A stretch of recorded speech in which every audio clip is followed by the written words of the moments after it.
कांग्रेस ने उज्जैन नाबालिग बलात्कार मामले पर आक्रोश व्यक्त किया है और सत्तारूढ़ भाजपा पर इस भयावह घटना में निष्क्रियता का आरोप लगाया है। सुप्रीमो श्रीनेत ने कहा है कि इस छोटी लड़की के साथ बेरहमी से बलात्कार किया गया है। वे खून से लथपथ थी और मदद मांगने के लिए 8 किलोमीटर तक चली, लेकिन किसी ने उसकी मदद नहीं की। श्रीनेत ने सीएम शिवराज सिंह चौहान पर भी इस मुद्दे पर चुप रहने का आरोप लगाते हुए कहा है कि उज्जैन में बच्ची के साथ हुई दरिंदगी का सीएम शिवराज सिंह चुप क्यों है। बता दें, उन्होंने आगे कहा है क्योंकि ये 12 साल की बच्ची मध्य प्रदेश के सतना की रहने वाली है और एक दलित परिवार से आती है। अभी थोड़ी देर पहले इंदौर के एक अस्पताल में मध्य प्रदेश के प्रभारी महासचिव श्री रणदीप सिंह सुरजेवाला जी, इंदौर के हमारे विधायक, इंदौर के जिला कांग्रेस के अध्यक्ष और महिला कांग्रेस की नेत्रियां उस बच्ची से मिली। उसकी हालत गंभीर है।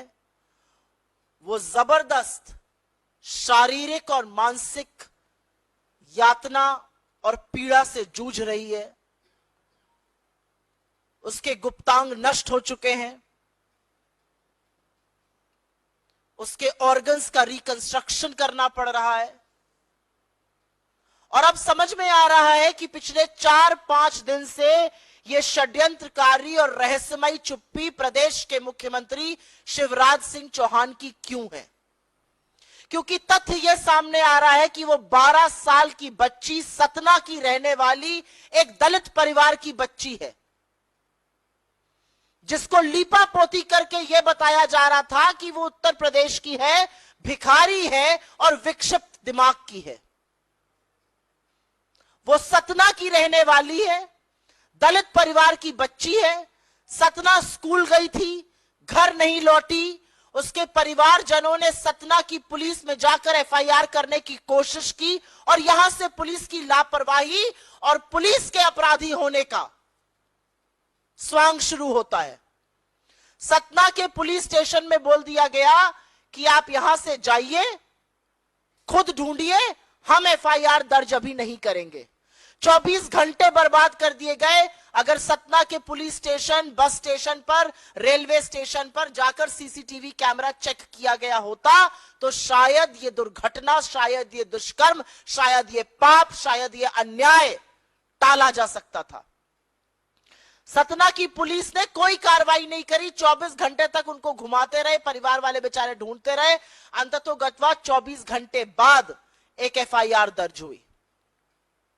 उसके बाद 2 दिन तक अखबार में खबरें आती रही कि एक बच्ची के साथ ऐसा ऐसा हो गया है, लेकिन सतना के पुलिस अधिकारियों ने, सतना के पुलिस महकमे ने यह जानने की कोशिश नहीं करी कि क्या यह वो बच्ची तो नहीं है जो गुमशुदा है सतना से।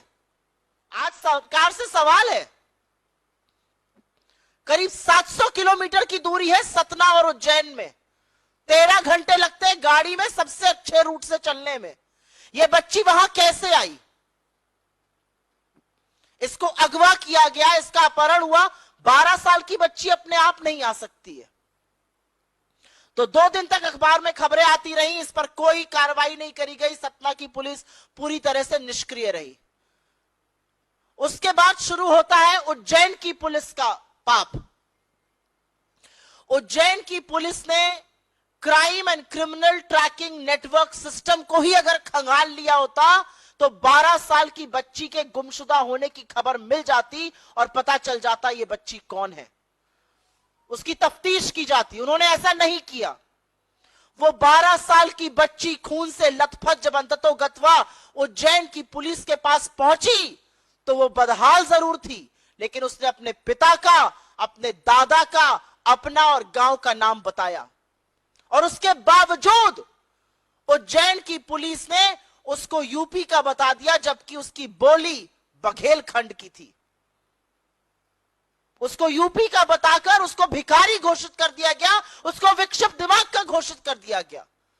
वो बच्ची जो 8 किलोमीटर पैदल चल के न्याय की गुहार लगाती रही, जिसने अपना नाम सही बताया, इस हालत में पिता का नाम बताया, दादा का नाम बताया, उसको दिमागी रूप से विक्षिप्त और भिखारी घोषित कर दिया गया, जबकि उस बच्ची ने स्कूल यूनिफॉर्म पहनी हुई थी। जिस बच्ची ने स्कूल यूनिफॉर्म पहनी थी उसको किस तरह से दिमागी रूप से विक्षिप्त घोषित किया गया, भिखारी घोषित किया, यह भी सवाल है। अगर आप एफआईआर पढ़िए तो बेकार की बातें उसमें लिखी। उसके पिता और दादा का नाम एक करके छाप दिया गया है। यह कह दिया गया है वो मंदिर के पास घूमकर खाना मांग रही थी, बल्कि सच्चाई यह कि जब वो पहुंची उसी दिन उसके साथ दुष्कर्म हो गया था।